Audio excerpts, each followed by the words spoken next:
ojo tiru para kiai kuno. Tiru gaya kami. Islam harus modern, harus hebat. Jangan ketinggalan dengan dunia barat. Karepe sapa? Maunya Yahudi. Jenengan sadar boten? Enggak ada, kita dengan ikut tren busana dengan wah macam-macam lah. Dengan gaya makan, dengan gaya hidup yang modern sesuai dengan gaya Yahudi, tapi di pakaian dibungkus dengan gaya Islami oleh mereka. Kita tidak ada yang sadar. Kita sudah banyak mayoritas orang muslim, keluarga kita di dunia ini, di Indonesia ini khususnya, yang makan sudah tidak pernah menggunakan tangan kita, pakai sendok, aksi. Seperti tangannya mambu. Minum dengan dalam keadaan berdiri. Mohon maaf sebesar-besarnya. Saya bukan agak jorok sedikit. Orang laki kencingnya dalam keadaan berdiri, bahkan di mal-mal, bahkan naudzubillah min dzalik ada sebagian masjid yang menyediakan kencing untuk orang laki dalam keadaan berdiri. Jenengan sadar napa boten ini? Bahwa kita sudah dijauhkan dari sunnah Nabi kita. Rasulullah seumur hidup tidak pernah makan, tidak pernah minum dalam keadaan berdiri. Jenengan bisa buka di kita. Enggak ada Rasulullah minum dalam keadaan berdiri. Sebab apa? Buat kesehatan kita tidak bagus. Apakah ada orang Islam mempelajari hanya sunnah Nabi itu hanya sekedar pahala? Apakah serendah itu pemikiran Rasulullah? Apakah senaif itu Rasulullah memikirkan umatnya cuman pendek gitu? Oh, jenengan masuk kamar mandi kaki kiri, keluar kaki kanan. Loh, sebabnya kenapa? Sunnah, pahala. Oh, jenengan makan pakai tangan, jangan pakai sendok. Itu pahala. Apakah Rasulullah hanya bicara bab pahala saat itu? Rasulullah kalau hanya bicara bab pahala, kenapa Allah menurunkan kepada Rasulullah was-sama'i wat-thariq wa ma adraka ma thariq, urusan angkasa, urusan antariksa, enggak ada urusannya sama pahala itu. Berarti di sini menunjukkan bahwa Rasulullah sudah 100 langkah lebih maju daripada orang sekarang. Bahkan 1000 langkah dari orang sekarang, Rasulullah sudah lebih maju. Kalau jenengan ingin tanya, siapa manusia yang paling modern di atas bumi ini? Adalah Nabi Muhammad SAW. Tapi ingat, Nabi Muhammad modernnya tidak pernah keluar dari syariat yang diajarkan oleh Allah. Tidak pernah meninggalkan sedikit pun, tidak pernah belok sedikit pun dari apa yang diajarkan oleh Allah Subhanahu wa taala. Rasulullah mengajarkan kita makan pakai tangan. Dikarenakan apa? Dikarenakan tangan ini yang sebelah kanan bisa memproduksi enzim yang bisa menetralisir racun yang masuk ke dalam perut kita, yang kebawa oleh makanan secara tidak sengaja oleh kita. Ini bab sunnah, bukan hanya bab sunnah, kesehatan juga dipikirkan oleh Rasulullah. Kenapa? Tangan ini manusia yang bisa memproduksi enzim yang tidak bisa diproduksi oleh orang lain, tidak bisa diproduksi oleh pabrik, tidak bisa diproduksi oleh apapun di dunia ini, kecuali yang bisa memproduksi hanya tangan manusia. Kalau jenengan pingin bukti, gampang caranya. Jenengan ngambil 2 piring nasi, yang satu piring jenengan pegang dengan tangan jenengan, yang satu jangan dipegang. Pertanyaannya, lebih cepat basi yang mana? Yang dipegang tangan toh? Apa sebabnya membuat cepat basi? Karena sudah terkena enzim yang dari tangan kita tadi agak basah sedikit. Enzim itu yang akan menetralisir racun atau bakteri yang masuk ke dalam perut kita yang terbawa oleh makanan yang tidak sengaja. Karena sebersih apapun jenengan membersihkan makanan jenengan, pasti masih ada sedikit yang terbawa oleh makanan masuk ke dalam tubuh kita. Ini sunnahnya siapa? Orang Islam di Indonesia pada khususnya sudah menjalankan ini apa belum? Makane mangan nang meja pakai sendok, orang nggo klambi mana mangane. Udah kenyataan tuh ini. Di Indonesia kan banyak seperti itu. Nomor 2, habis makan tangan kanan megang nasi, tangan kiri es campur. Mangan urung kelar es mana? Mangan es. Jarene begitu sakit, ojo ngombe es. Es itu membuat kita sakit, bukan es yang membuat kita sakit, tapi cara makannya jenengan yang tidak benar. Yang salah itu cara makannya, jangan menyalahkan makanan. Karena semua makanan yang diberi oleh Allah, rezekinya jenengan, insya Allah itu adalah rezeki yang terbaik dari Allah. Tapi kenapa kadang makanan membuat kita sakit? Makan ini darah tinggi, makan ini kolesterol. Yang salah nopo nih? Yang salah makanannya apa cara makannya? Ojo salah ke panganan. Pemane saiki wedhus dadi sasaran. Asal ada orang darah tinggi, ojo mangan wedhus, darah tinggi. Yang salah bukan kambingnya, cara makan jenengan yang salah. Saya akan menjawab dengan logika. Orang-orang Yahudi itu hampir tiap hari mengkonsumsi daging kambing. Orang Yahudi yang mengatakan jangan makan kambing karena kambing kolesterolnya tinggi, menyebabkan darah tinggi. Bendino mangan wedhus. Jenengan disiksa. Kon mangan bayem, kon mangan semur, kon mangan apa? Sayur-sayuran terus. Orang mereka yang melarang jenengan tiap hari makan kambing. Logika saya menjawab seperti ini. Insya Allah logika saya juga diterima oleh jenengan. Saya tidak promosi sate kambing loh ini, karena saya tidak punya warung sate kambing. Cuman di sini kita mengikuti sunnah Rasulullah. Kalau memang kambing itu berpenyakit, apakah mungkin para Rasul itu dulu mengembala kambing? Dari zaman Nabi Ibrahim, Nabi Ismail, Nabi Musa, Nabi Isa, sampai kepada Rasulullah, semuanya memelihara kambing dan mengembala kambing. Apakah jenengan pikir Rasul-Rasul itu tidak tahu kalau kambing ini berpenyakit? Kalau memang kambing ini berpenyakit, kenapa para Rasul mengembala kambing semuanya? Berarti Rasul mengembala hewan yang berpenyakit gitu. Apakah logika kita bisa menerima? Yang kedua, kalau memang kambing itu berpenyakit, kenapa Nabi Ismail sama Allah diganti kambing? Ketika akan dikorbankan oleh ayahnya Nabi Ibrahim, ketika akan disembelih tidak jadi diganti hewan kambing sama Allah. Berarti Allah mengganti hewan yang berpenyakit. Yang ketiga, afdolnya orang korban setiap Idul Adha itu adalah menyembelih kambing. Berarti kalau kambing berpenyakit, secara tidak langsung Allah menyuruh kita membagi-bagikan daging yang berpenyakit. Apakah ini yang diajarkan oleh Islam?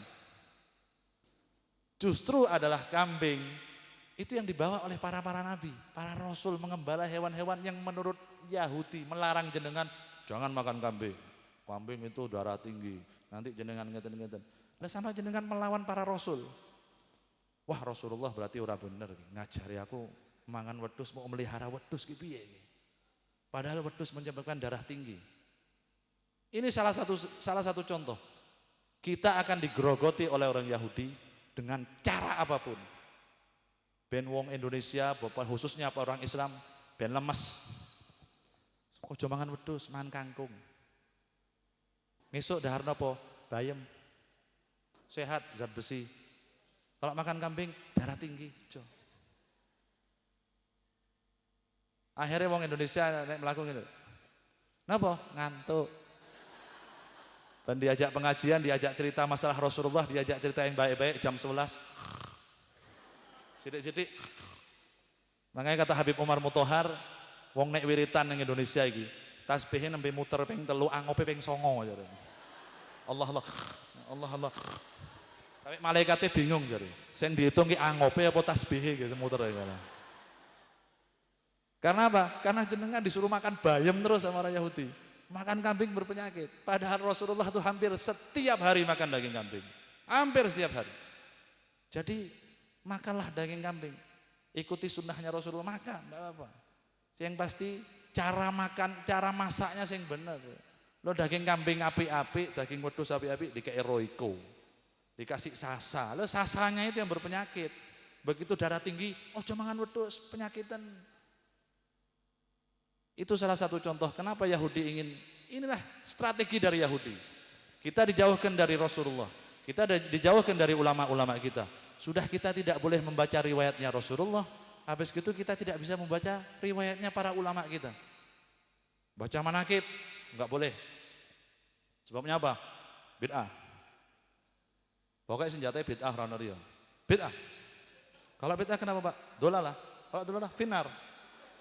Pokoknya sepi surga, neraka kabeh. Kalau ada orang bertanya dalilnya orang baca manaqib nopo Bib? Pak Ustadz, dalilnya orang baca manaqib itu apa? Quran ada. Jenengan buka di Quran ada. Dalilnya apa? Dalilnya patihnya Nabi Sulaiman. Namanya Asif bin Barhiyah. Niku bukan Rasul, bukan Nabi. Disebutkan riwayatnya dalam Quran. Yang kedua, Luqmanul Hakim. Bukan Nabi, bukan Rasul. Di Quran disebut namanya. Manaqibnya Luqmanul Hakim teng Quran niku wonten. Manaqibnya Asif bin Barhiyah, manaqibnya Siti Maryam niku wonten teng Quran. Bukan Nabi, bukan Rasul. Napa niku? Manaqib. Manaqib si Abdul Qadir Al-Jailani. manakib Sahabil Hasan Ali As-Sadili, manakib Imam Bahauddin Nahsabandi, manakib Siti Khadijah, komplit. Dalilnya ngeten itu. Terus dalilnya baca maulid di Quran ada Nabi pakai. Banyak. Yang jelas kita sudah sering membaca tadi, innallaha wa malaikatahu yusholluna 'alan nabi ya ayyuhalladzina amanu shallu 'alaihi wa sallimu taslima. Sesungguhnya Allah dan para malaikatnya semua bersolawat kepada Rasulullah sallallahu alaihi wasallam. Perlu diingat kalimat yushollun di sini di Al-Qur'an adalah fi'il mudhari'. Fi'il mudhari' itu artinya sedang membaca atau lagi membaca, bukan sudah membaca, tapi sedang membaca. Jumlahnya pinten beb? Enggak ada takaran jumlah karena fi'il mudhari'. Waktunya kapan beb? Bebas, tidak bisa dibatasi dengan waktu, tidak bisa dibatasi dengan jumlah. Allah dan para malaikatnya bersolawat, selalu bersolawat kepada Rasulullah SAW. Allah tidak pernah membatasi solawat kepada Rasulullah. Malaikat tidak pernah membatasi jumlah solawat kepada Rasulullah.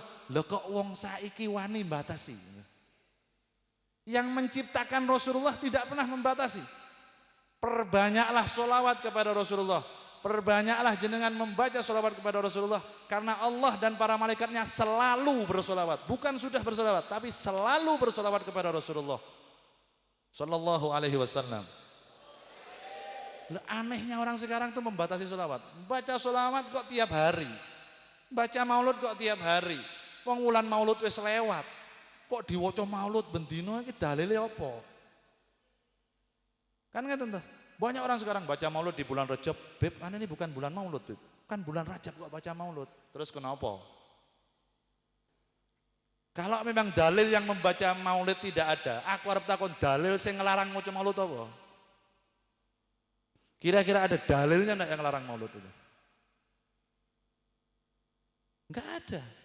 Karena Allah selalu berselawat dan tidak dibatasi jumlahnya, tidak dibatasi tempatnya, waktunya tidak pernah dibatasi. Alhamdulillah tadi kita telah membaca sebagian dari Maulidun Nabi, Maulid Simtud Durar. Di situ disebutkan ada satu kalimat yang membuat kita ingin mempelajari lebih jauh siapa Rasulullah. Kalimatnya ahsanan nasi khuluqan wa khalqa. Rasulullah adalah ahsanan nas, manusia yang paling terbaik dalam hal penciptaannya, wa khuluqa, dan akhlaknya yang paling mulia dari semua yang punya akhlak di atas bumi ini. Rasulullah sallallahu alaihi wasallam, Allahumma shalli wa sallim alaihi wa ala alihi. Saking mulianya, jenengan sudah mungkin sering membaca riwayat bahwa manusia yang paling hafal dengan riwayatnya surga, manusia yang paling mengerti dengan sudut-sudutnya surga adalah Nabi Allah Adam alaihi salam. Manusia yang pertama kali diciptakan oleh Allah dan ditempatkan di surganya Allah, Nabi Adam. Nabi Adam itu hafal surga, karena beberapa tahun ada di surga, muter-muter di surga, tahulah seluk-beluknya surga. Jenengan pernah tahu riwayat bahwa dinding-dindingnya surga, pintu-pintu dan jendela-jendela yang ada di surga itu hanya ada dua nama yang tertulis, La ilaha illallah Muhammad Rasulullah, Allah Muhammad. Bahkan daun-daunnya surga itu hanya tertulis Allah Muhammad, Allah Muhammad. Di dindingnya surga ada tulisan Allah Muhammad, Allah Muhammad. Di pintu-pintunya surga ada tulisan Allah Muhammad, gak ada nama lain. Itu Nabi Adam setiap hari memandangi tulisan itu. Ngerti Nabi Adam kalau di surga ada tulisan Muhammad. Padahal manusia yang pertama kali diciptakan adalah siapa? Nabi Allah Adam alaihissalam. Tatkala Nabi Adam memakan buah huldi, memakan buah yang dilarang dimakan oleh Allah, maka Nabi Adam memohon ampun kepada Allah karena akan diturunkan ke muka bumi ini. Tapi perlu digarisbawahi, kesalahan Nabi Adam yang dibuat oleh Nabi Adam untuk memakan buah huldi tidak mengandung dosa. Karena kesalahan Nabi dan Rasul beda dengan kita. Salahnya Nabi, salahnya Rasul tetap mengandung hikmah yang besar. Tapi nek salah jenengan kalian kula tetap ono dosane. Pasti niku dosa, akeh malah dosane. Contoh akan saya berikan satu hal yang salah tapi tidak dosa. Jenengan ingin tahu kan? Ada satu kesalahan yang tidak mengandung dosa. Itu yang dilakukan oleh Nabi Allah Adam. Ngeten. Ini saya naruh botol di sini salah enggak? Salah toh. gampang tumpah nanti kan. Dosa mboten? Enggak toh? Itulah salahnya Nabi Adam. Salah tapi mboten dosa. Karena apa? Sebelum Nabi Adam makan buah huldi, sudah ada nas bahwa manusia akan menjadi khalifah di muka bumi ini. Wis kedisian nas. Mau makan buah huldi atau tidak, tetap Nabi Adam akan turun ke dunia ini karena apa? Ada nas dari Allah bahwa Allah menciptakan manusia untuk menjadi khalifah di atas bumi ini. Jadi mangan buah huldi apa ora tetap mudun nang bumi. Ke dunia tetap turun. Tapi Nabi Adam di situ membuat kesalahan yang melanggar perintahnya Allah, tidak boleh makan buah huldi. Jenengan pernah membaca riwayat taubatnya Nabi Adam, permohonan maafnya Nabi Adam kepada Allah itu sampai 3 kali. Dalam satu riwayat dikatakan, ada beberapa riwayat lain mengatakan beberapa kali. Yang ketiga kali diterima oleh Allah taubatnya. Jenengan pernah membaca kenapa sebab diterimanya taubatnya Nabi Adam? Pernah membaca riwayat? Dikarenakan menggunakan nama Muhammad sallallahu alaihi wasallam. Ya Allah, nek bahasanya kita semua, bijahi Muhammad sallallahu alaihi wasallam, ampunilah kesalahanku ya Allah, ampunilah dosaku. Maka diijabah oleh Allah dan diampuni dosanya Nabi Adam berkat nama siapa? Muhammad sallallahu alaihi wasallam. Menungsone urung lahir. Manusianya belum dilahirkan di dunia, Nabi Adam sudah menggunakan tawassul kepada Rasulullah. Maka Allah bertanya kepada Nabi Adam, "Hei Nabi Allah Adam, kok seliramu ngerti nih aku arep nyiptake menungso sing arane Muhammad.